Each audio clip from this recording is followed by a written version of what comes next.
porque, como eu falei, tem bastante coisa que eu quero estar falando com vocês. E um dos pontos seria o conhecer ao Senhor.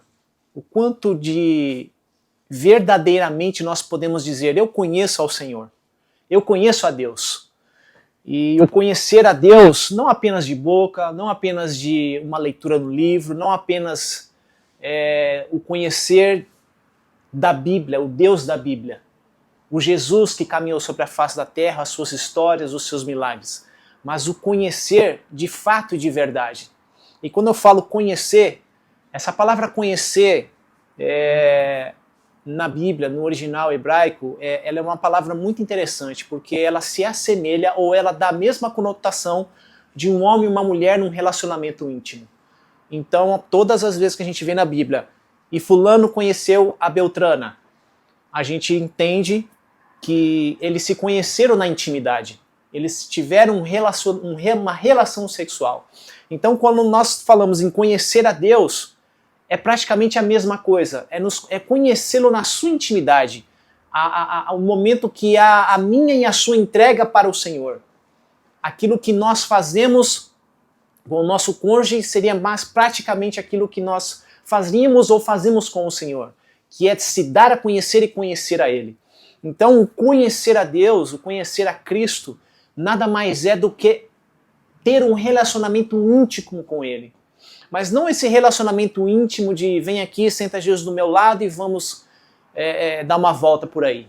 Vamos viajar ou vamos andar de carro. Não. Jesus não se senta ao seu lado. Jesus, ele vive em você. Ele mora em você. Então é muito mais do que ele estar ao seu lado. É muito mais do que ser o seu amigo. Ele é a sua própria vida. Aonde você vai, você está portando a Cristo. Ele não está apenas ao seu lado como uma pessoa que se senta contigo. Não, ele está em todo o tempo dentro de você. Ele vê os seus pensamentos, ele esquadrinha o seu coração em todo o tempo. Porque ele vive em nós, ele é a nossa própria vida, amém? E sabe, às vezes nós conhecemos a Deus por ver ele fazendo na vida dos outros. Muitas das vezes, como eu disse, às vezes a gente conhece de ouvir falar. E a gente vê o Senhor ele fazendo milagres na vida de alguém, a gente vê o Senhor fazendo curas extraordinárias na vida de alguém, e nós muitas das vezes não temos esse tipo de experiência com o Senhor. Nós muitas das vezes não tivemos um milagre em nossa vida através de uma enfermidade. Talvez nós não tivemos algo para dizer, eu tive uma experiência com o Senhor. Mas o fato é que independente se você teve experiências ou não, o fato é que você não pode viver aquém dos outros, das experiências de outras pessoas. Você precisa ter a sua própria experiência com Cristo, independente se você vai ter uma cura ou não. Não espere ter uma experiência com Deus ou com Cristo a partir disso. Porque, como nós falamos na outra ministração, ter experiências exteriores não vai gerar aquilo que gerou em Paulo quando ele teve uma experiência de Cristo revelado em ele. O Cristo, Jesus revelado a mim é uma coisa, mas o Cristo revelado em mim é outra coisa, como nós já falamos, amém? Então, a experiência, muitas das vezes, ela pode ser uma experiência até sobrenatural, mas ela pode se tornar fraca, ela pode se tornar vazia durante um tempo. Mas quando há uma experiência interna dentro de você, o que Deus te revela dentro de você, quem é Cristo, quem você é, quem Deus é em você, então isso perpetua para a eternidade. E quando isso acontece, você se torna uma testemunha viva daquilo que Deus é em você. Então você passa a ser uma testemunha daquilo que Deus fez com a sua própria vida, amém? Então isso é o conhecer a Deus. E tudo depende de eu e você conhecermos a Deus, a Jesus, ao Espírito Santo e seu reino. Sabe uma palavra que diz a respeito disso? Oséias 6,3 diz assim: então conheçamos e prossigamos em conhecer ao Senhor. Ou seja, nós podemos conhecer a Cristo através de uma leitura, como eu disse. A palavra de Deus ela é viva e eficaz para fazer muito mais daquilo que nós pensamos, daquilo que nós pedimos. Mas em Oséias diz, conheçamos e prossigamos em conhecer. Ou seja, eu preciso desejar isso. Eu preciso querer conhecer ao Senhor. Da mesma forma como eu disse, o conhecer ao seu cônjuge numa relação íntima, você precisa ter o desejo para você fazer isso. Não basta apenas acontece. Você tem que ter esse desejo. Então a mesma coisa, conheçamos e prossigamos em conhecer ao Senhor. Ou seja, precisa ter um desejo da minha parte e da sua parte. Em João 8,32 diz, e conhecereis a verdade, e a verdade vos libertará. Ou seja, quando você conhece ao Senhor, dentro daquele princípio que nós acabamos de falar, essa verdade, ela se torna real na sua vida. E essa verdade, ela te liberta, porque essa verdade nada mais é, não só a palavra de Deus, mas o próprio Cristo que vive e habita em você. Ele te liberta de tudo e de todos. Então, na Bíblia, ela é muito mais do que um manual do ser humano. Ela é o próprio Deus encarnado nela. Ou disse, Jesus ele se encarnou. Né? Diz que o verbo era e o verbo se fez carne. Então, essa palavra, ela se torna viva em nós. E nós passamos ao quê? A nos tornar como cartas vivas, que as pessoas vêm e nos leem. E um homem que eu queria dar como exemplo, que era um homem que conhecia o Senhor, era o homem Davi, o rei Davi. Todos nós conhecemos como ele se tornou um rei. E como ele, ao longo da história, foi dito pelo próprio Senhor, ele é um homem segundo o meu coração. Não foram os homens que disseram, foram o próprio Deus quem falou isso. Então, como Davi era um homem segundo o coração de Deus, como ele conseguiu isso, ou por que ele era um homem segundo o coração de Deus? Porque ele amava o Senhor. Ele se rendia ao Senhor. Ele era um homem rendido ao Senhor e aos seus processos. Então, quando nós conhecemos a Davi, que era um rei forte, nos seus dias, ele recebeu um reino fraco. Então Davi precisou conquistar, ele precisou estabelecer limites. Ele foi um homem que ganhou muitas batalhas, ganhou muitas guerras, e ele se torna um rei forte, e ele conquista um reino forte, estabelece um reino forte. E quando esse reino foi deixado para Salomão, Davi ele deixa como herança um reino forte. Só que Davi ele não se preocupa, digamos assim, em deixar um legado, deixar o seu coração para Salomão. E Salomão ele se torna um rei fraco com um reino forte. E quando o reino é forte e o rei é fraco, você começa a fazer alianças ilícitas, porque você precisa manter o reino forte a qualquer custo. E isso é o que nós vemos em toda a sua trajetória do rei Salomão. E quando o reino cresce mais do que o rei, você passa então a conceder alianças ilícitas, né?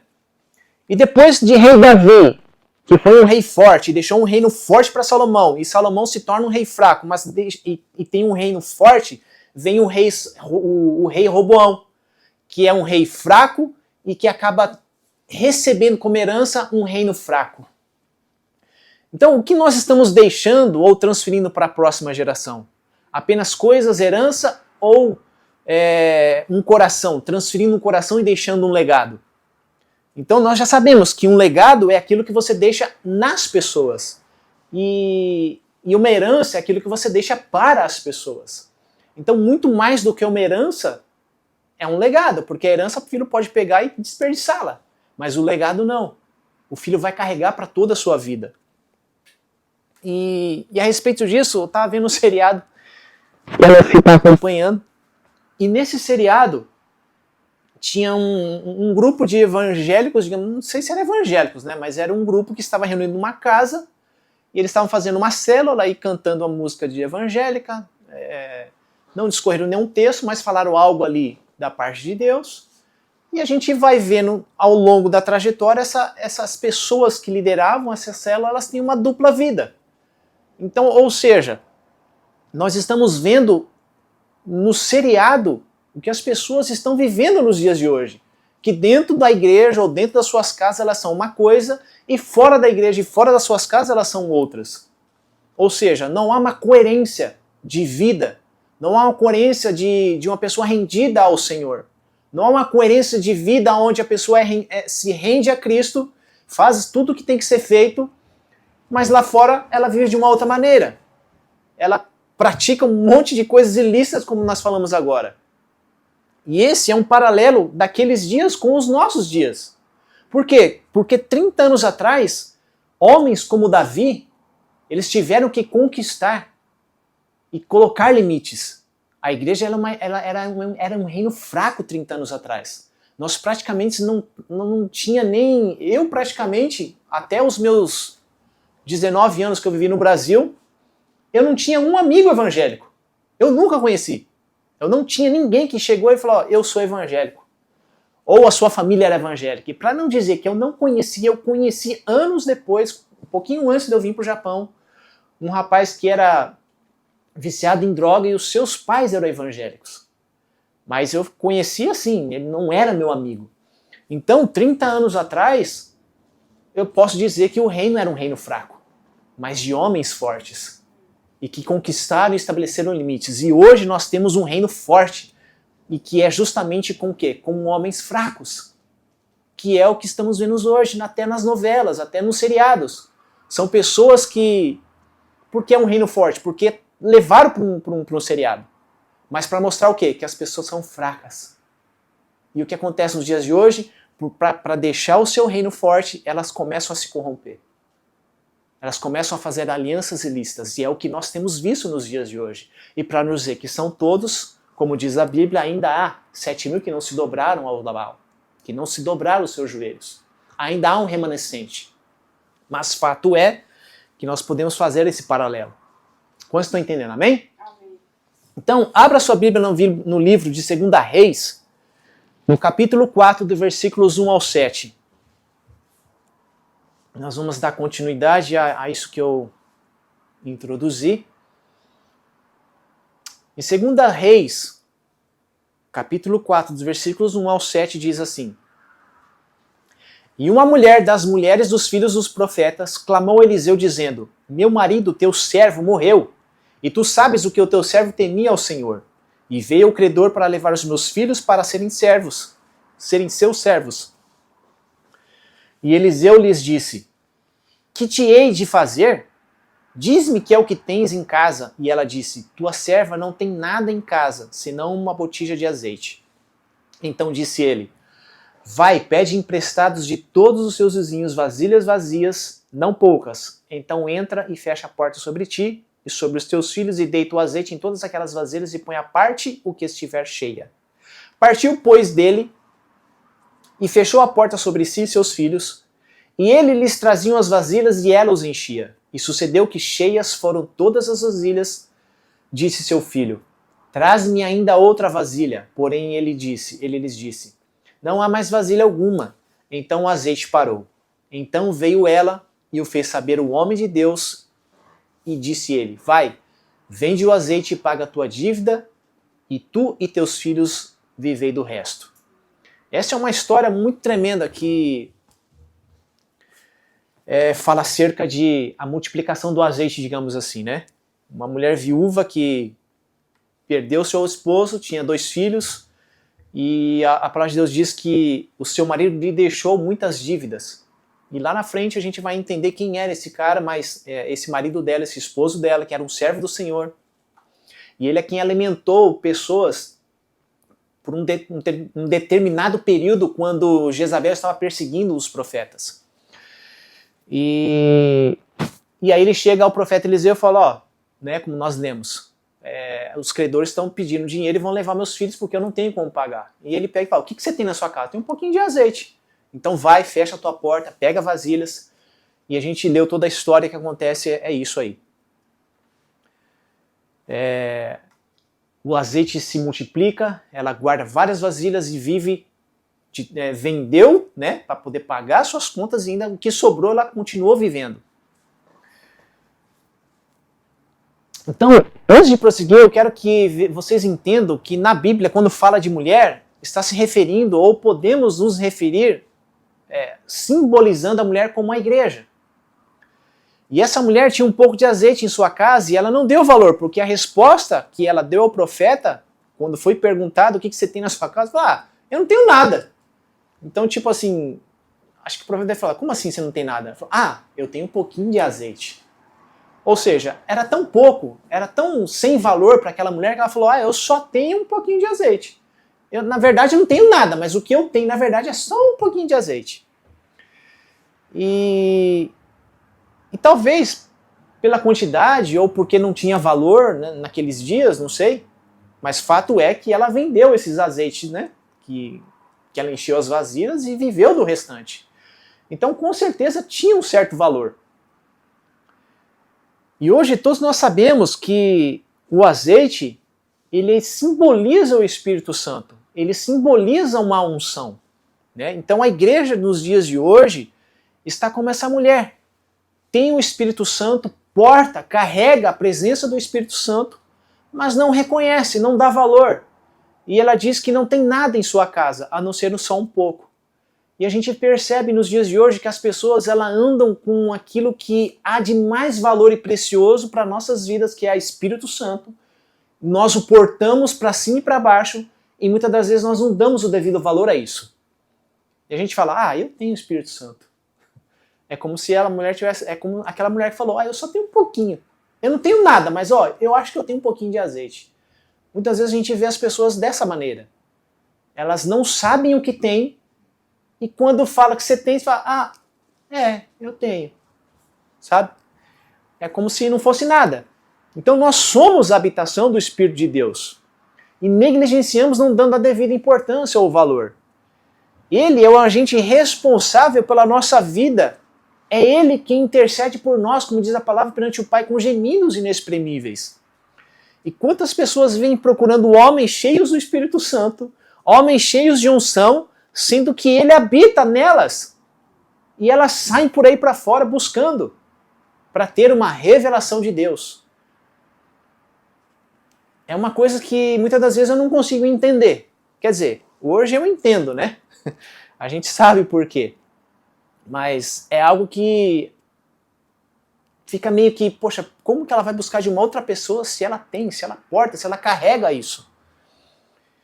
Jesus disse, o reino não está ali nem acolá, o reino está em vós. É do nosso ventre que flui um manancial de águas vivas, e ele joga para a eternidade. Está dentro de mim, de você, ou seja, o avivamento é através de nós. Ou seja, ele se inicia em nós. Somos um vaso de barro com um tesouro dentro, como diz Paulo. O reino de Deus ele não vem com aparência visível. A riqueza ela é invisível, sobrenatural e ela é incorruptível, como nós já falamos. Essa é a única riqueza que eu e você não podemos abrir mão. Porque onde está o seu coração, está o seu tesouro. O nosso tesouro e a glória de Deus são os tesouros eternos. Amém? Então, continuando a história da mulher, no capítulo 8, conta assim que Eliseu avisa a mulher e a sua família que viria um tempo de 7 anos de fome e que ela deveria peregrinar, ir embora, deixar tudo para trás. E quero ler com vocês esse capítulo. 2 Reis 8, de 1 a 6.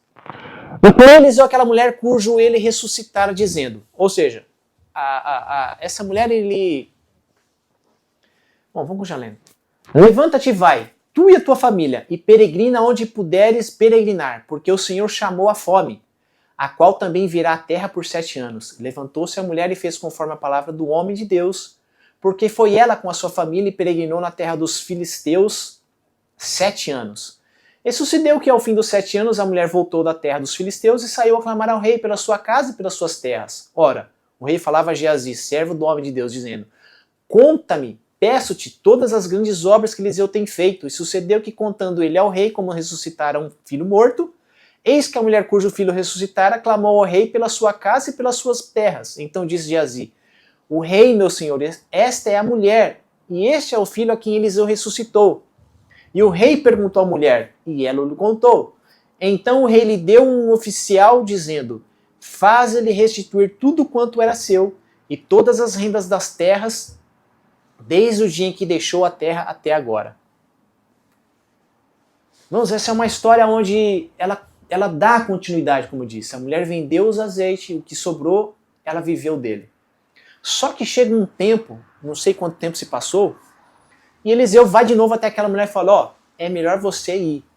Vai porque vai vir uma fome sobre essa terra, então perene, vai para fora, fica fora 7 anos. E a mulher, ela pegou aquela palavra, se submeteu ao profeta, obedeceu e foi. Largou tudo que tinha para trás. Passados 7 anos, ela volta para sua terra e vai até diante do rei. e dá toda a sua história, e vai, beleza, então ó, faz o seguinte, oficial, vai lá e restitui ela. Tudo que ela tinha desde aqueles dias até os dias de hoje, devolve para ela. Então eu quero dizer, eu quero colocar aqui o que a gente pode aprender com isso. O que precisamos ter como entendimento a obediência. Aquela mulher ouviu o profeta, obedeceu e foi embora debaixo de uma palavra, de uma revelação. Então, a primeira coisa, nós aprendemos com essas passagens, aquilo que Deus dá, ninguém pode tirar. Porque porta que Deus abre, ninguém fecha, e porta que Deus fecha, ninguém abre. Lemos no capítulo 4 que essa mulher foi abençoada por Deus com azeite. Ela pagou a sua dívida, viveu com o resto, como disse Eliseu, e vemos no capítulo 8 que aquela mulher adquiriu bens, pois o rei assim o declarou que a restituísse tudo quanto ela tinha. Então, o que fez essa mulher deixar tudo e ir embora? E a pergunta que fica para nós é, será que nós teríamos essa mesma obediência que ela teve naqueles dias, de deixar tudo o que nós conquistamos, ou tudo o que nós acumulamos, digamos assim, debaixo de uma revelação dada por Deus, falar, ó, deixa tudo e vai para o Brasil? Essa é a pergunta que fica para nós. Essa mulher deixou, e o que fez ela deixar foi a obediência à palavra que ela recebeu do profeta. E a revelação de Deus dada ao profeta Eliseu. Ela obedeceu ao profeta, pois ela o tinha obedecido pela primeira vez. Ou seja, mulher, o que tem na tua casa? Não tenho nada. Não, eu tenho um pouquinho de azeite. Então faz o seguinte, pega a vasilha de todos os seus vizinhos, pega os teus filhos, cerra a porta e deita o azeite. E você vai ver a multiplicação. O que ela fez? Pegou a vasilha de tudo quanto ela podia pegar, fechou a sua porta e fez exatamente como o profeta falou. E se ela obedeceu da primeira vez, óbvio que ela obedeceria da segunda vez. Deixa tudo e vaza para outra terra, fica 7 anos fora. Talvez, se fosse nos dias de hoje, não deixaríamos, pois o profeta uma hora ele ordena que eu faça uma coisa e eu vejo a minha dificuldade ser provida. E na outra eu vejo o profeta me dando outra palavra contrária àquela que ele me deu anteriormente. Ou seja, uma hora eu venho, ó, eu vou te dar uma palavra e você vai ter o seu sustento. Só que aí ele vem depois e dá uma outra palavra. Ó, aquilo que você está sustentando, você larga e vai embora sem nada. Deixa para trás. Talvez muitos iriam questionar. Senhor, por que o Senhor me deu e agora o Senhor está me tirando? Não digo tirando, mas por que o Senhor está me deixando, falando para deixar para trás aquilo que o Senhor me deu? Só que essa mulher, ela confiou na palavra do profeta, ou na revelação de Deus sobre a sua vida. Mas quantos de nós confiam e conhecem a Deus verdadeiramente a ponto de largar tudo e deixar tudo para trás e ir? Por isso, a necessidade de nós conhecermos ao Senhor. Porque se Deus der uma palavra dessa para cada um de nós, o que eu e você vamos fazer? Vamos obedecer? Ou falar, não, eu não sei quem é Deus, só conheci de ouvir falar, então acho que eu vou guardar o meu aqui, como diz, meu pirão, eu primeiro, né? Acho que é assim que fala o ditado, não sei, né? Sabe outro que largou tudo e seguiu o profeta? O próprio profeta Eliseu. Eliseu estava ali arando com seus bois ali, na casa dos seus pais. Chega o profeta Elias, joga a sua capa sobre ele e fala, ó, você entendeu o que eu fiz, né? O Eliseu falou, eu entendi. Só te peço que me deixe despedir dos meus pais e eu vou te seguir. Falou, beleza, fechou, vou ficar te aguardando. O que Eliseu fez? Ele foi lá, se despediu dos seus pais, fez um churrasco dos bois e com as carroças ele cortou a lenha e fez a fogueira. Ou seja, ele queimou as carroças, largou tudo e seguiu o profeta Eliseu, o profeta Elias. Lembra que eu disse no começo sobre conhecer e o que isso significa? Se nós o conhecermos dessa forma, dessa maneira, nós iremos deixar tudo sem questionar, sem cochear. O pensamento será na mesma hora. Vai ser só arrumar as malas e partiu. O conhecer está ligado em confiar. Só tem confiança em quem se conhece. Tem intimidade. Assim como Pedro e seus irmãos fizeram após a grande pesca. Quantos se lembram da grande pesca? Pedro estava pescando, ficou a noite inteira, não pegou nada, estava indo de manhãzinha embora, Jesus aparece e fala, Pedrão, volta lá de novo lá pro fundo e lança de novo a rede. Pedrão olha assim para ele e fala, cara, eu não conheço esse cara, não sei quem ele é, eu sou pescador, eu nem sei quem esse cara é. Mas eu tô vendo que esse cara tem uma palavra. Então sobre a tua palavra eu vou. Mesmo eu tendo pescado a noite inteira, não tendo conseguido nada, mesmo sendo eu um profissional da pesca, eu vou. E aí a gente conhece a história.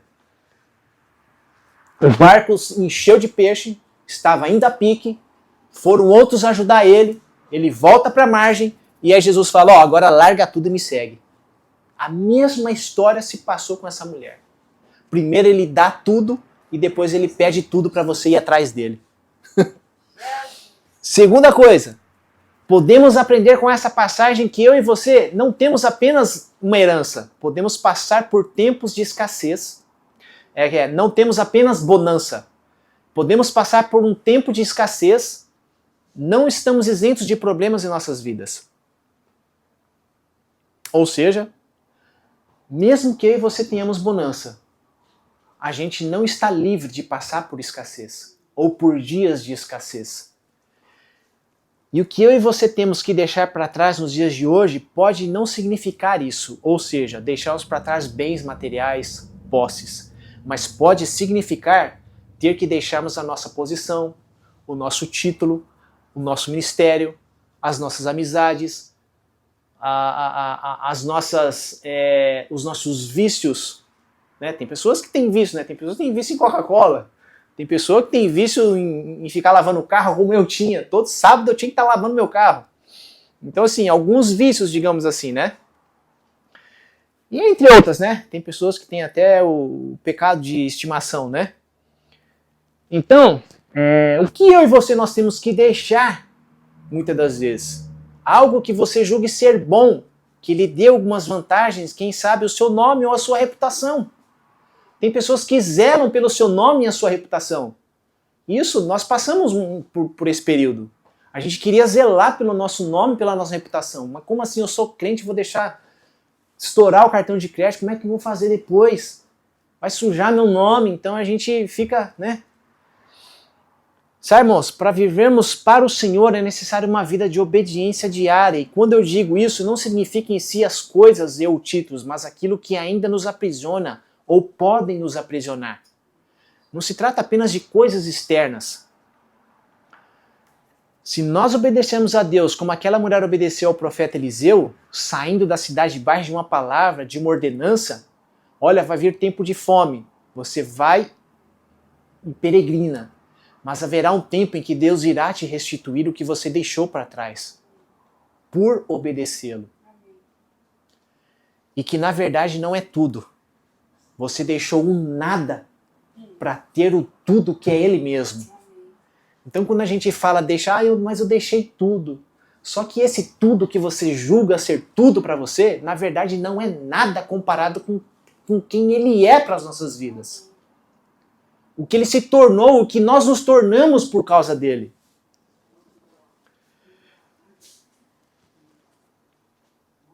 Se você fizer o que tem que ser feito, obedecer debaixo de uma palavra, de uma ordenança de Deus, Ele vai restituir no tempo certo. Agora existem aquelas pessoas que dizem, está amarrado, eu não aceito ir passar por isso. Eu sou filho de Deus. Não sei se vocês já ouviram falar, mas eu já ouvi falar. A pessoa passa uma dificuldade, eu não aceito isso. Está amarrado em nome de Jesus. Eu sou filho do Deus vivo. Sabe, é claro que tem passagem que diz, olha, o pobre não mendigará o pão. Sabe? Tem alguns versículos nesse sentido. Mas, muitas das vezes, os processos que a gente passa na nossa vida, muitas das vezes é o Senhor quem está permitindo. Muitas das vezes é o Senhor quem está trazendo. E nós não podemos simplesmente falar, não quero como um menino emburrado. Por quê? Porque muitas das vezes esses processos precisam nos levar ao amadurecimento. Então, quando nós entendemos o propósito, entendemos o reino, o agir de Deus, somos capazes de dizer como o apóstolo Paulo declara em Filipenses 4,13, posso todas as coisas em Cristo que me fortalece. Mas quais são essas coisas? Pois só conhecemos esse versículo, mas desconhecemos o que Paulo passou. Por quê? Porque a gente só pega esse pedacinho, né? Não, eu posso todas as coisas naquele em Cristo que me fortalece. Só que o que Paulo passou para ele dizer isso aí? Está no versículo 11. Diz assim, ó. Não digo isso como por necessidade, porque já aprendi a contentar-me com o que tenho. Sei estar abatido, sei ter abundância, em toda maneira, em todas as coisas estou instruído, tanto a ter fartura como a ter fome, tanto a ter abundância como a padecer necessidade. Então ele termina com a frase que todos nós usamos fora do contexto, até fora do contexto da nossa própria vida, que ele diz: posso todas as coisas em Cristo que me fortalece. Os apóstolos até poderiam ser bem-sucedidos financeiramente naqueles dias, né? Porque em Atos relata que as pessoas depositavam tudo aos pés dos apóstolos. E Barnabé chegou a dar uma propriedade como oferta. Então sabemos que eles passavam até fome. Para quê? Para que outros pudessem ter. Eles até poderiam acumular riquezas, digamos assim, mas eles entendiam o propósito do eterno de Deus. Porque o seu objetivo, a sua obediência, estava em fazer a vontade do Pai, não a sua. Então eles eram totalmente desprendidos de coisas e de situações tanto desfavoráveis quanto contrárias. Eles não se importavam em padecer em necessidade. Um exemplo de uma pessoa que está mais propensa às coisas do que fazer a vontade de Deus era o jovem rico. Quantos conhecem a passagem do jovem rico? Que ele chega para Jesus: ô Jesus, o que eu posso fazer para ter o reino de Deus? Para ganhar o reino de Deus? Jesus vira para ele: olha, você tem que fazer isso, fazer isso, fazer isso. Ah, eu já fiz tudo isso aí, Jesus. Aí Jesus vira para ele: mas falta uma coisa para ti. Vende tudo que você tem, dá tudo aos pobres, e aí você vem e me segue. Só que aí o jovem rico, a gente sabe, né? Ele se entristeceu, virou as costas e foi embora. Por quê? Porque ele dava mais valor às posses que ele tinha do que em fazer ou se submeter em obediência a Cristo. Então, a exemplo disso, o jovem rico ele podia, quem sabe, fazer tudo, menos perder o seu dinheiro. Ou seja, ele fez tudo mesmo, ele cumpriu a lei. Mas o que ele não podia cumprir era o quê? Perder o seu dinheiro. Então esse jovem sabia muitas coisas sobre Jesus, mas não o conhecia. E Jesus diz: falta uma coisa. Bom, o problema não era o dinheiro em si, a riqueza que o jovem tinha, mas era o que o impedia de conhecer a Jesus. A avareza e o apego às coisas terrenas. E esse jovem se entristece, como eu já falei, e prefere as posses do que a Cristo.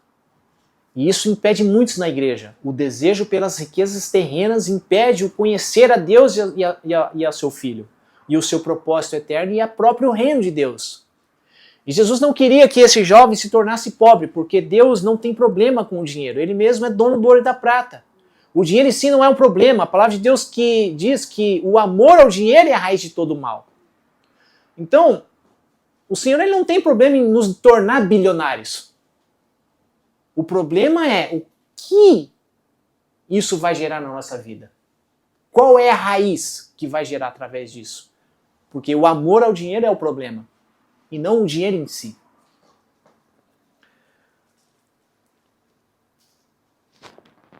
Então, nós podemos ter dinheiro, riquezas, sem elas nos terem.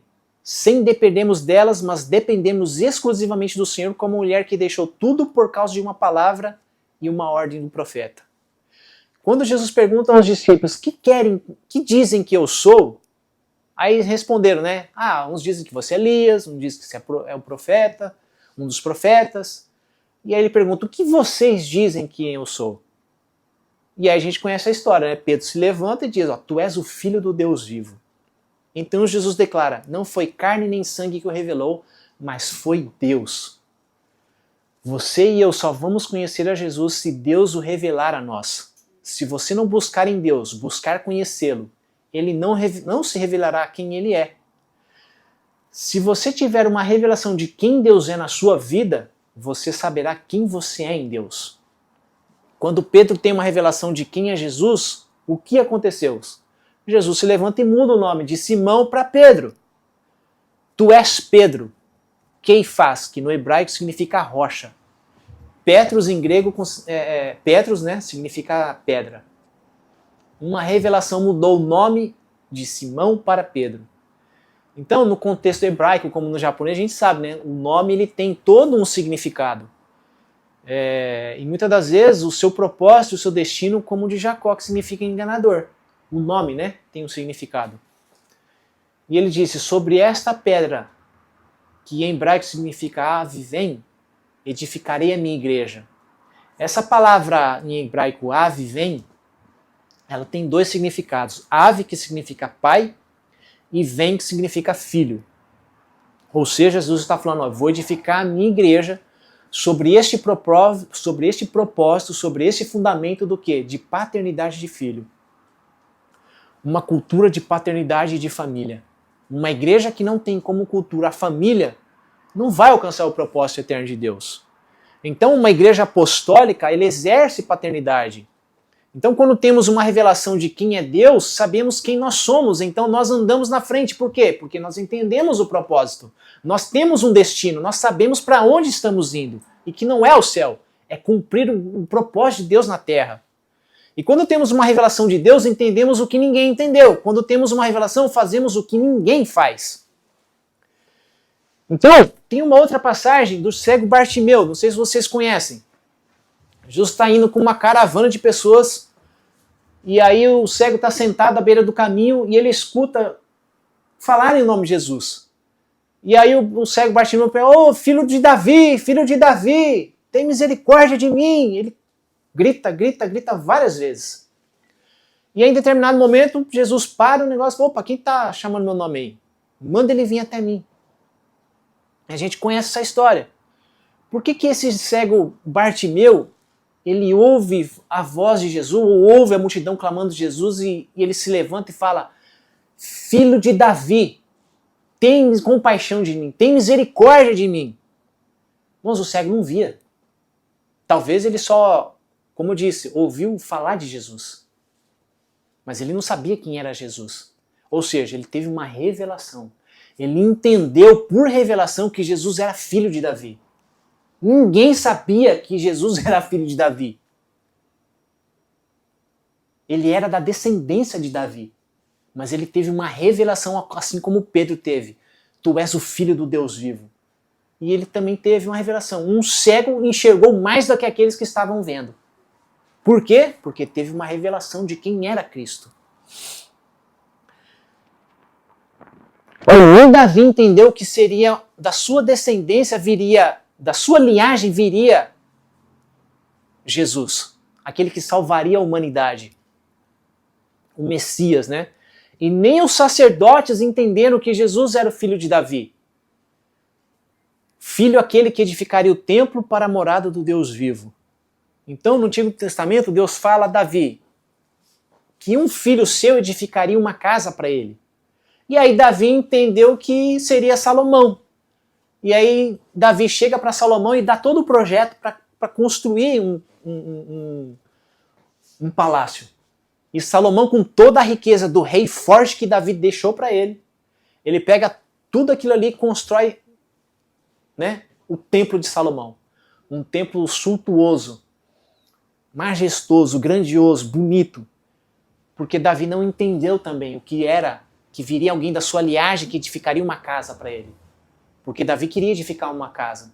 Só que aí Deus vem e fala, ó, Davi, você tem sangue nas suas mãos, mas vai vir um da sua descendência que vai edificar. E ele entendeu que seria um filho natural dele. E ele passa toda a instrução para Salomão e Salomão cumpre isso. Mas não era esse filho de Davi. Era Jesus, seria da sua linhagem, que construiria um templo, mas um templo não com mãos humanas seria construído. Jesus construiria esse templo que somos eu e você hoje. A habitação do Espírito Santo. E aí depois que o templo de Salomão foi derrubado, o povo foi levado cativo. E aí, depois o povo de Israel foi liberto, eles edificaram um outro templo. Só que esse templo que foi edificado depois, foi um templo bem ralé perante o templo de Salomão. Só que aí Deus vem com uma palavra, enche aquele ambiente todo e fala, olha, a glória da segunda casa será maior do que a primeira. E as pessoas entenderam mais uma vez que estavam falando de coisas externas. Bom, a glória da primeira casa era o templo de Salomão. Então Deus está falando que agora esse templo pequenininho, a glória vai ser maior do que a da primeira, que de Salomão? Putz, então glória a Deus, amém, aleluia. Só que Deus não estava falando disso aí. Deus estava se referindo a mim, a sua vida. Porque o primeiro templo era quem? Abraão. Adão. Adão era o primeiro templo. Ele vivia com Deus no Jardim do Éden. A gente conhece a história, só que por causa do pecado, Deus teve que arrancá-lo da sua presença. E eu e você que somos o segundo templo, que Deus envia o seu filho, morre na cruz, inicia um novo pacto, e agora nós somos essa habitação. Ou seja, nós somos a glória da segunda casa. A nossa glória é maior. Por isso que eu digo, como que as pessoas não entendem isso, que é o Espírito Santo morando em mim e você. Nós somos a glória maior que é a segunda casa, que vai ser maior do que a da primeira, maior do que a do templo, maior do que a de Adão.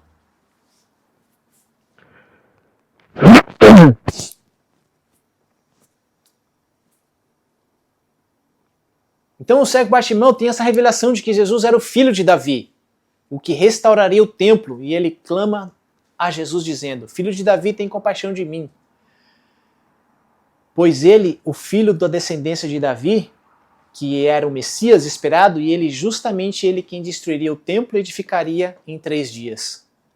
Ou seja, eu e você fomos edificados em 3 dias, na sua morte e na sua ressurreição. E Marcos 16 nos conta a história de uma mulher que quebra um vaso de alabastro, unge os pés de Jesus com um nardo puro, e Jesus diz, no verso 8, esta fez o que podia, antecipou-se a ungir o meu corpo para a sepultura. Ou seja, aquela mulher, essa mulher a qual a palavra não se revela o nome dela, diz que ela antecipa aquilo por tradição se fazia naqueles dias após o corpo morrer, que era o quê? Ungir. Só que por revelação ela pega aquele vaso de alabastro e quebra aos pés de Jesus, ungindo todo o seu corpo, porque ela teve uma revelação.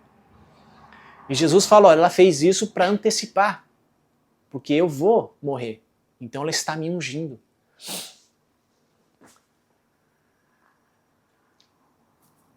Porque ela teve uma revelação e ela fez o que ninguém fez e ninguém faria. Em Marcos 16, 1 diz assim, e passado o sábado, Maria Madalena, Maria mãe de Tiago e Salomé compraram aromas para irem ungir. E aí a gente conhece a história. Elas chegaram lá e se deram com o templo aberto, né? O sepulcro aberto.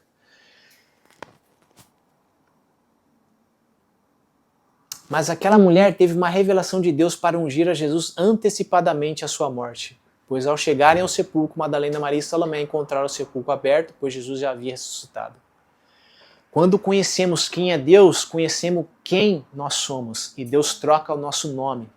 Sabe por quê? Só quem é pai pode dar identidade para você e só quem é filho recebe o nome do pai. E você passa a ter uma identidade. Quando você nasceu, seus pais te deram um nome, você passou a ter uma identidade. E seus pais começaram então a te ensinar, a formar um caráter em você, te ensinaram quem você deve ser e fazer. Então você passa a ter uma identidade e um destino. Então você quer ser isso ou aquilo, e muitas das vezes, de repente, um pai às vezes é um bombeiro, o pai é um médico, um pai é um advogado, e o filho, por ver aquilo ali, fala, não, eu quero ser igual ao meu pai. Eu quero seguir esse destino. Eu vou ser como ele, vou ser um médico, vou ser um dentista, vou ser um bombeiro, vou ser um advogado, vou ser um político. E assim foi com Pedro. Deus lhe deu um nome. Então Pedro passa a ter uma identidade e um destino, uma missão. Ele sabe quem ele é em Deus e o que ele vai ser e fazer. Com Deus, amado, é do mesmo jeito. Deus tem um nome para te dar, uma identidade, né, no reino dele, um destino para você porque ele é pai. Ele quer te ensinar o que você deve ser e fazer no reino dele, porque dele e para ele são todas as coisas. Deus tem um destino e um propósito para mim e para você. E nós devemos dar esse destino aos outros, como diz Jesus. Jesus chega para Pedro e fala: Pedro, quando tu te converteres, confirma teus irmãos, ou seja, ajuda eles no caminho, mostra para eles e dê a eles um destino. Mesmo que eu e você tenhamos que passar por um período de dificuldade, que tenhamos que deixar tudo para trás, eu e você devemos saber de uma coisa: Deus vai restituir. Há 30 anos atrás eu saí do Brasil e eu posso dizer que eu deixei tudo, né? Porque eu deixei a minha família, eu deixei a minha casa, eu só não deixei meus irmãos porque eu não tenho. Mas a Nancy, ela tem 2 irmãos.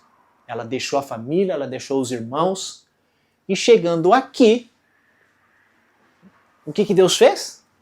Deus restituiu a nossa família. Ele nos deu uma nova família.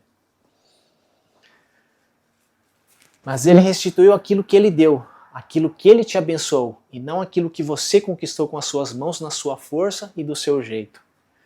Deus pode fazer daquilo que você tem grandes coisas, mas o que você tem na sua casa?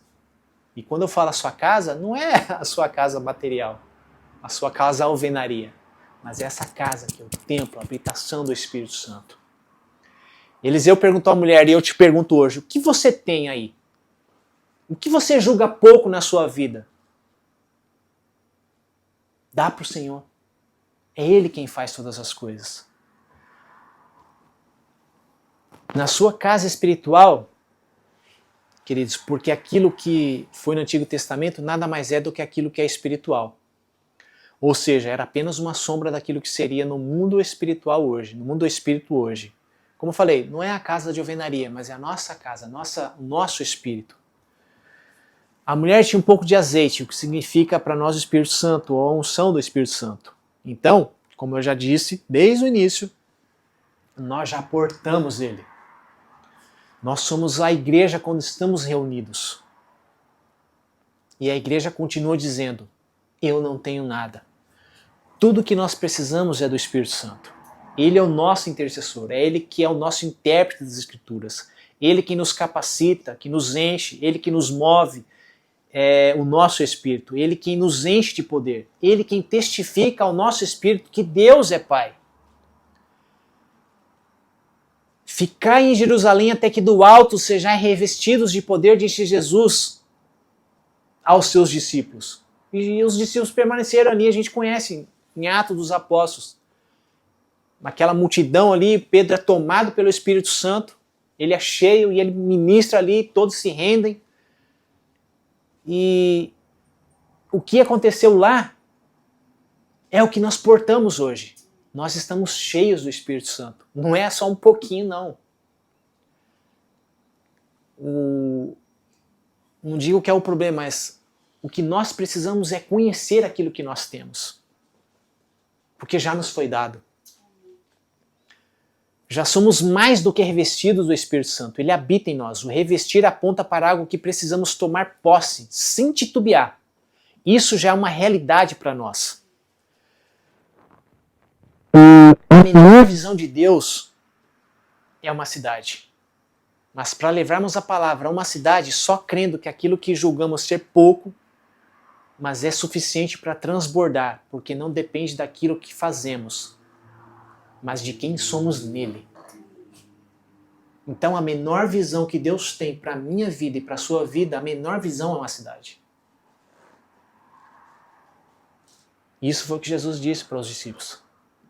Ide a Jerusalém, tem uma outra cidade que eu não me recordo o nome, e aos confins da terra.